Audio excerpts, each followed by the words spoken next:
Yo, what's happening, world? Be March Boxing. I'm back at it with another Olympic boxing video. 2024 Paris Olympics. We got the featherweight division, 57 kgs. We got the American Jahmal Harvey facing a guy that he's beat before, a guy by the name of Luiz Gabriel Oliveira from Brazil.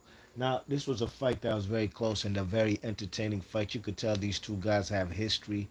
Not saying there was bad blood and animosity, but the familiarity they had with each other, it offset each other's skill set. And the first round was a back and forth fight. The shorter guy being the American Harvey, he's a more aggressive fighter and he's throwing punches from long range, even though he's shorter. He's a little outside of his reach. And the guy was working him on the inside as far as punching in between. Oliveira was punching in between the Americans' punches, the American Harvey. But overall, in the first round, I gave that edge to Oliveira. I thought the Brazilian, the punches he was punching in between his punches were landing smoothly and more effectively. Second round, now there was a lot of holding. The Brazilian was holding too much because of now the aggressiveness. This kid stepped on the, put his pedal to the metal, and was coming forward and applying crazy pressure.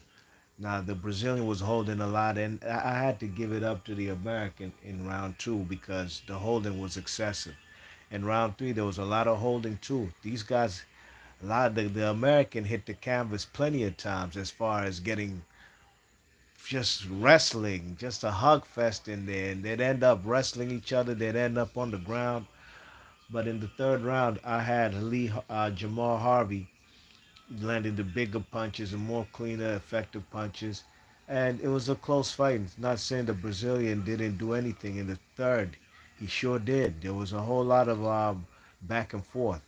Um, but the taller fighter, even though he's the taller fighter, this guy was actually, I'm sorry, the American was attacking from outside.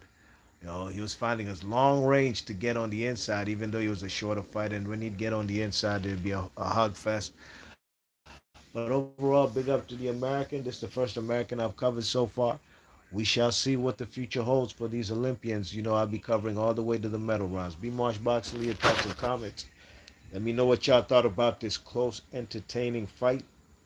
One split decision by Jamal Harvey from USA. Be Marsh Boxing, I'm out. Gone.